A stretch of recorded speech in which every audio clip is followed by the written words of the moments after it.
झारखंड मुक्ति मोर्चा का 13वां केंद्रीय महाधिवेशन 14 और 15 अप्रैल को रांची के खेलगांव में होगा। कोरोना के कारण पार्टी का 12वां केंद्रीय अधिवेशन काफी सीमित तरीके से आयोजित किया गया था।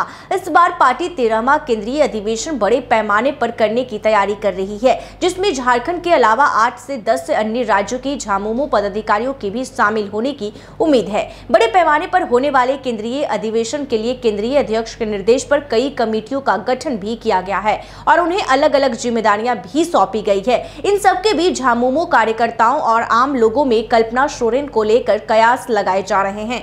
कार्यकर्ता और लोग इस बात पर कयास लगा रहे हैं कि विधायक कल्पना सोरेन की झामुमो की केंद्रीय राजनीति और संगठन में एंट्री होगी या नहीं। कुछ लोग उन्हें पार्टी का केंद्रीय उपाध्यक्ष बनाने की बात कर रहे हैं। उनका तर्क है कि चंपई सोरेन के भाजपा में शामिल होने के बाद से केंद्रीय उपाध्यक्ष का एक पद रिक्त है। वही कई कार्यकर्ता ऐसा भी जिन्होंने उम्मीद की है कि विधायक कल्पना सोरेन को संगठन में केंद्रीय महासचिव के महत्वपूर्ण पद की जिम्मेदारी मिल सकती है।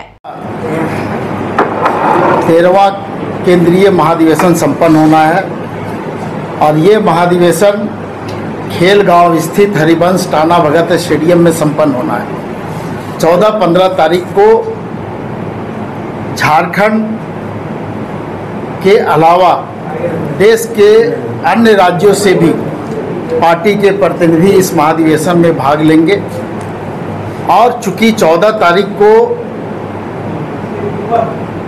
बाबा भीमराव अंबेडकर साहब का जयंती है, तो इसलिए उस प्रांगण का नाम बाबा भीमराव अंबेडकर के नाम पर रखा गया है और जो स्मृति द्वार हम लोगों का बनेगा उस द्वार का नाम स्वर्गीय जगन्नाथ महतो द्वार रखा गया है।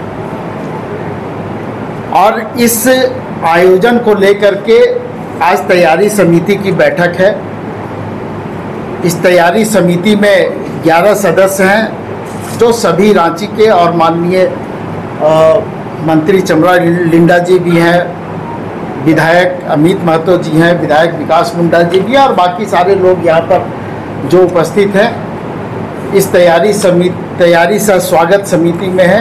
और तैयारी के साथ साथ इस समिति के सदस्यों का ये काम है कि जो भी प्रतिनिधि राज्य से या राज्य के बाहर से आएंगे उनका रहने का, उनका खाने का, उनके स्वागत का और कार्यक्रम अच्छे ढंग से सफल हो उसमें अपनी महत्वपूर्ण भूमिका निभाएंगे। इसीलिए आज हम लोग यहाँ पर बैठे थे और ये बैठक बार बार होगी जब तक महाधिवेशन हमारा प्रारंभ नहीं हो जाता, यानी 14 तारीख के पहले तक ये बैठकें चलती रहेंगी। कई राजनीतिक प्रस्ताव भी आएंगे, संविधान में कुछ संशोधन की भी बातें कही जाएंगी। बिल्कुल आएंगे। जब पार्टी का महाधिवेशन है तो राजनीतिक प्रस्ताव भी आएंगे, आगामी दिनों के लिए कार्यक्रम भी बनेंगे और एक प्रक्रिया है कि संविधान में अगर किसी का कोई संशोधन है, किसी का कोई सलाह है तो पार्टी का संविधान है, पार्टी के प्रतिनिधियों के द्वारा संशोधन आता है। उसके लिए जो कमेटी बनी है,